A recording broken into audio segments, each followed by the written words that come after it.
கேள்வி கேட்க வாய்ப்பு கொடுக்கிறது. கட்டாயம் ஏற்றுக்கொள்கிறேன்.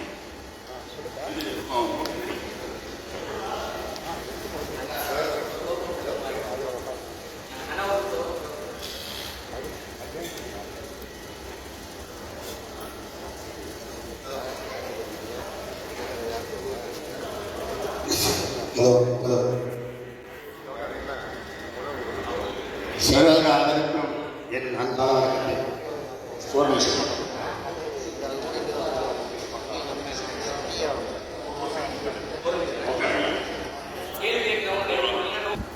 சகோதர அனைவருக்கும் சகோதரர்களுக்கும் என் அன்பான வணக்கம். இஸ்லாம் ஓர் இனிய மார்க்கம், வரவேற்கத்தக்கது. கேள்விகள் கேட்கலாம், மக்கள்கால வரும் என்று அச்சரிக்கப்பட்டுள்ளது. அதன் அடிப்படையில் இங்கே நான் ஒரு கேள்வி அக்காவி எண்ணியாளர்களிடம் கேள்வி முன்வைத்துள்ளேன். என்ன கேள்வி என்றால், இஸ்லாமியராகட்டும், இந்துக்களாகட்டும், மற்றும் மதத்தை சேர்ந்தவர்களாகட்டும் எல்லோரும் சகோதரராக பாதி கொண்டிருக்கிறோம். அதில் எந்த மாற்றம் கருத்தில். அப்படிப்பட்ட ஒரு சூழ்நிலையில் இன்று காதல் என்பது மதத்தை பார்த்து வருவது அல்ல, மனதை பார்த்து வருவது. அப்படியாக உறவு இன்று இஸ்லாமிய பெண்மொழியாக இருந்தாலும் சரி, இந்துக்கள் சகோதரர் இருந்தாலும் சரி, அவர்கள் ஒருவர்களாக காதலிக்கிறார்கள். அப்படி காதலிக்கின்ற ஒரு பட்சத்தில் இந்து பயனாக இருந்தாலும் சரி, இந்து பெண்மணியாக இருந்தாலும் சரி, இஸ்லாத்தில் இணைக்கப்பட்டுத்தான் செய்யப்பட்டுகிறது. அதற்கான கேள்வி சகோதரர்கள் என்று இந்த கேள்வி உண்டு. கிருஷ்ணா நாயக்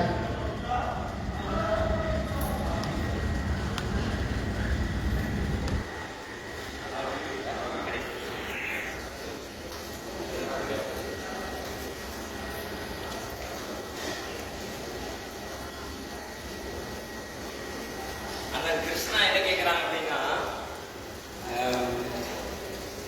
பருவ வயதுல காதல் பயப்படுவது என்பது அது இயல்பா நடக்கிற ஒரு செயல். ஆனா அந்த ரெண்டு பேரும் காதல் கல்யாணம் பண்ணிக்கணும்னு சொல்லி சொன்னா, மதம் மாறினவங்களா வேற மதத்தை சார்ந்தவங்களா இருந்தா நீங்க இஸ்லாத்துக்கு வந்தாதான் கல்யாணம் பண்ணிக்கணும்னு சொல்றீங்க, இது சரியா அப்படின்னு கேட்கிறாங்க. முதல்ல இதுக்கான அடிப்படை நாங்க அப்படிதான் சொல்றோம். அப்படி சொல்றோமா இல்லைன்னா சொல்றோம், அண்ணன் சொல்ற மாதிரி சொல்றோம், அதை நான் மறுக்கல. ஆனா அதுக்கு ஒரு இயற்கை தகுந்த நியாயமான காரணங்களுக்கு இருக்கிறது. நாம என்னுடைய செயல்பாடுகள் எதையுமே வாழ்க்கையில் எதை செய்யறதா இருந்தாலும் நாம சுயமா செய்யறதில்லை. எங்களுக்கு என்று ஒரு வாழ்க்கை நினை குர்ஆன் என்று சொல்லப்படுகிற புத்தகம் இருக்குல்ல, இந்த குர்ஆன் என்பது நாங்கள் எப்படி வாழ வேண்டும் என்பதை முழுமையாக எங்களுக்கு சொல்லித் தருகிறது. என் வாழ்க்கையின் எந்த அம்சமும் விடுபடாம, கல்யாணத்திலிருந்து கருமாறி வரைக்கும், உள்ள பிறந்ததுலேருந்து அது இறந்து போச்சுன்னு அடக்கம் பண்றது வரைக்கும் முன்னாடி எல்லா வாழ்க்கையும், பொருளாதாரத்திலிருந்து, குடும்ப வாழ்க்கையிலிருந்து, நட்பு முறையிலிருந்து, சமூக வாழ்க்கையிலிருந்து, அரசியலிருந்து எல்லாவற்றுக்குமான ஒழுங்குகள் கட்டமைக்கப்பட்டு சொல்லித்தரப்பட்ட ஒரு வேத நூலாக நாங்கள் இஸ்லாத்தை நம்புகிறோம். குர்ஆன் அப்படித்தான் எங்களுக்கு வழிகாட்டுகிறது. அதுல என்ன சொல்லப்பட்டிருக்கோ அதை நாங்கள் செயல்படுத்துவோம். அதுல எதை செய்யக்கூடாதுன்னு எங்களுக்கு சொல்லப்பட்டிருக்கோ அதை விட்டு நாங்கள் விலகிக் கொள்ளணும். இதுதான் எங்களுக்கான பேஸ். அந்த அடிப்படையில் முதல் விஷயம் என்னன்னு கேட்டா, இந்த திருமண விவகாரத்துல நீங்க திருமணம் செய்வதாக இருந்தால் ஒத்த கருத்துடையவர்கள், ஒத்த கொள்கையுடையவர்கள் தான் திருமணம் முடிக்க வேண்டும் என்று குர்ஆன் எங்களுக்கு சொல்கிறது. குர்ஆன்ல ஒரு வாசகம், ஒரு அரபி ஒரு வசனம் வருகிறது. வலா தன்கிஹுல் முஷ்ரிகாத்தி ஹத்தா யுமின்ன. குர்ஆன்ல வருகிற 2வது அத்தியாயத்தில் வருகிற ஒரு வசனம் இது. இந்த வசனத்தினுடைய பொருள் என்ன அப்படின்னு கேட்டா, நீங்கள் இறை நம்பிக்கையாளர்களை, அதாவது முஸ்லிம்களை தான் நீங்கள் திருமணம் செய்து கொள்ள வேண்டும். முஸ்லிம் அல்லாதவர்களை, முஸ்லிம்களுக்கு இடப்படுகிற கட்டளை, முஸ்லிம்களை நீங்கள் முஸ்லிம்களையே திருமணம் செய்து கொள்ள வேண்டும். முஸ்லிம் அல்லாதவர்களை நீங்கள் திருமணம் செய்யாதீர்கள். இறைவன் எங்களுக்கு சொன்ன கட்டளை என்கிற அடிப்படையில் நாங்கள் இதை 3 செய்து கடைபிடிக்கிறோம். இறைவன் எங்களுக்கு சரியாகத்தான் வழிகாட்டுகிறார், எங்களுடைய நன்மைக்கு தான் அவர் போதனை செய்கிறார். எனவே ஒன்று எனக்கு பிடித்தாலும் பிடிக்காவிட்டாலும், அது எனக்கு சாதகம் பாதகம் என்று எந்த வகையில் இருந்தாலும் இறைவனின் வார்த்தைகளுக்கு நான் கீழ்ப்படியணும் என்கிற அடிப்படையில் நாங்கள் முதலில் முஸ்லிம்களுக்கு இடையில் தான் திருமண உறவு செய்து கொள்ளப்பட வேண்டும் என்று நம்புகிறோம், அதை கடைபிடிக்கிறோம். இது ஒண்ணு, இது பேசிக் தான் அடிப்படை. 2வது, இறைவன் சொன்ன விஷயங்கள் ஏன் அப்படி இறைவன் எங்களுக்கு சொன்னான் அப்படின்னு நாங்க கூடுதலா அப்படி யோசிச்சு பார்க்கணும். எங்களுடைய செயல்பாட்டுக்கு அது காரணம் இல்லை, செயல்பாட்டுக்கு நான் முதல்ல சொன்ன பதில் தான் காரணம். ஆனால் ஏன் அப்படி இறைவன் எங்களுக்கு கட்டளை பிறப்பித்தான் என்று நாங்கள் யோசிக்கும் பொழுது, இறைவனுடைய கட்டளைகள் ஒவ்வொன்றுமே எங்களுக்கு மனிதர்களுக்கு நன்மை தருவதற்காகத்தான், மனித வாழ்க்கையை செம்மைப்படுத்துவது, அமைதிப்படுத்தி ஒரு சுகமான சுகவாழ்வுக்காகத்தான் இறைவனுடைய சட்டங்கள் எல்லாம் அருளப்பட்டிருக்கிறது என்ற கோணத்தில் நாங்கள் சிந்திச்சு பார்க்கும்போது, இதை கடைபிடிக்கும் போது நிறைய நன்மைகள் இருக்கிறது அப்படிங்கிறத நாங்கள் உணர்றோம். எப்படி உணர்கிறோம் அப்படின்னா, 2 மாற்று சித்தாந்தங்கள் இடையே வருது.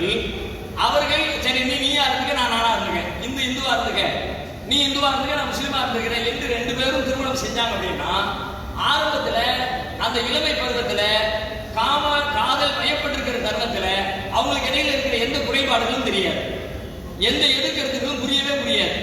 தமிழ்ல கூட ஒரு சொலவடம் ஒன்று உண்டு, ஆசை 60 நாள் மோகம் 30 நாள் அப்படிம்பாங்க. அப்ப அந்த ஆசை அந்த 3 மாத கால இடைவெளி கூட கொஞ்சம் கூட கூட்டிங்களேன், ஒரு ஓராண்டு கால இடைவெளி வைங்களேன். இந்த ஓராண்டு கால இடைவெளியில அவங்களுடைய குறைகளை இவங்க சகிச்சுக்குவாங்க, இவங்களுடைய குறைகளை அவங்க கண்டுக்க மாட்டாங்க. அப்படியே ஹாப்பியா சந்தோஷமா வண்டி போடும். ஒரு 6 மாசம் 1 வருஷத்துக்கு பிறகு ஒண்ணு பூதாகரமா தெரிய ஆரம்பிக்கும். சின்ன சின்ன பிள்ளைகள் கூட அப்பதான் கண்ணுக்கு பட ஆரம்பிக்கும். அதுக்கப்புறம் ஒருத்தர் பேச ஆரம்பிப்பாங்க. அப்படியான ஒரு சூழல் வருகிற பொழுது இவங்க 2 பேரும் உண்மையிலே நிஜமா 2 மீது நம்பிக்கை கொண்டவர்களாக இருந்தா இந்த 6 மாசத்துக்கு மேல கடைபிடிக்கணும்னு இருக்காங்கல்ல, கடைபிடிக்க ஆரம்பிச்சா இது வரைக்கும் கடைபிடிக்க மாட்டான். ஏன்னா இப்ப பெண் மேல உள்ள மோகத்திலேயோ ஆண் மேல உள்ள மோகத்திலேயோ அறிவு வேலை செஞ்சிருக்காது. அறிவு வேலை செஞ்சு யதார்த்த நிலைக்கு வந்து செயல்பட ஆரம்பிக்கும் போது இவங்க 2 பேருக்கு இடையில சிக்கல்கள் நிறைய அதிகரிக்கும். வழிபாட்டு முறையிலிருந்து, குழந்தை பெயர் வைக்கிறதுல இருந்து, குழந்தையை ஆளாக்குறதுல இருந்து எல்லாத்திலையும் சிக்கல் வரும். இப்ப இந்த அம்மா சொல்லுது ஒரு கடவுள் தான் அப்படின்னு, அவர் நம்புற இல்ல பல 30 கோடி தேவர்கள் இருக்கிறாங்க அப்படின்னு ஒரு குறிப்பிட்ட இடத்த வழிபாட்டுக்காக ஒதுக்குவோங்கிறாங்க.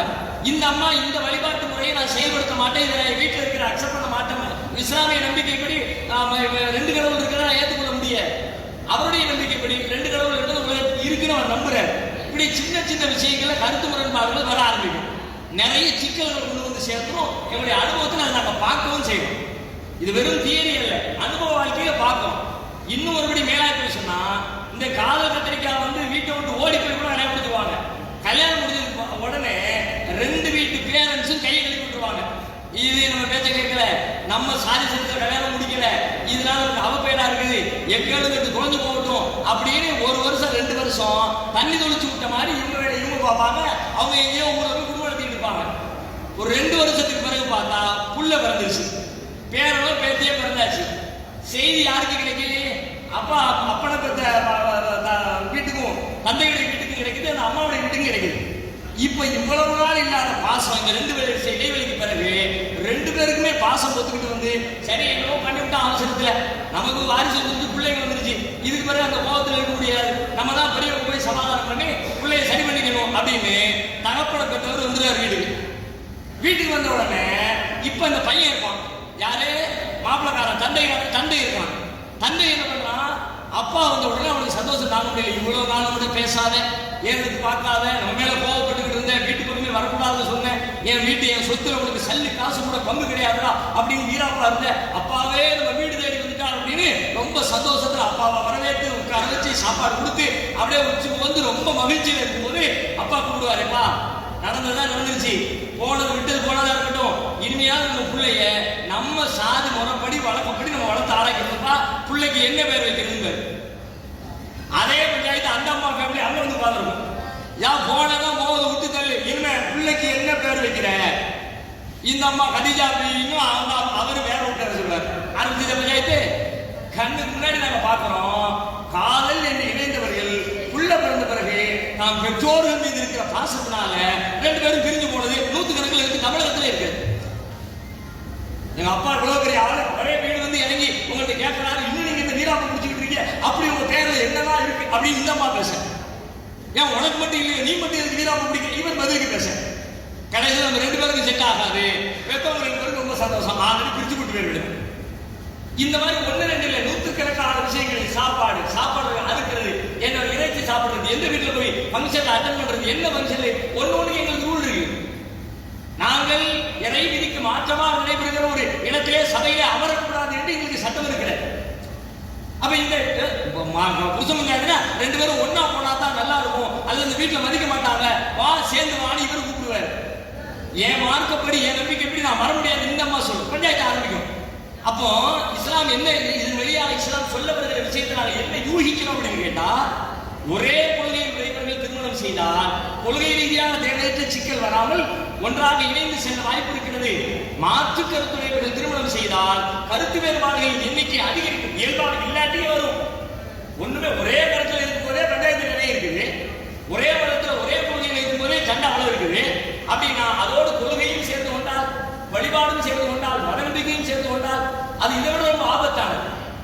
காட்டுகிற பிடிவாதத்தை விட மத நம்பிக்கையில் அதிக பிடிவாதம் காட்டுவாங்க.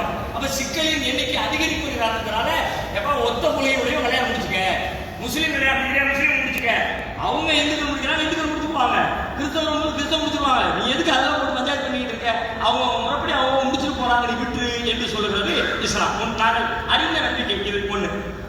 அதுக்கு முன்னாடி நீங்க சிந்திச்சு பார்த்தா இந்த கேள்வி பெரும்பாலும் எதிலிருந்து துவங்குகிறது பார்த்தா இன்றைக்கு தமிழகத்திலே நாம பார்த்துக் கொண்டிருக்கிற ஆணவ படுகொலைகளின் பின்னணியில இந்த கேள்வியும் வருகிறது.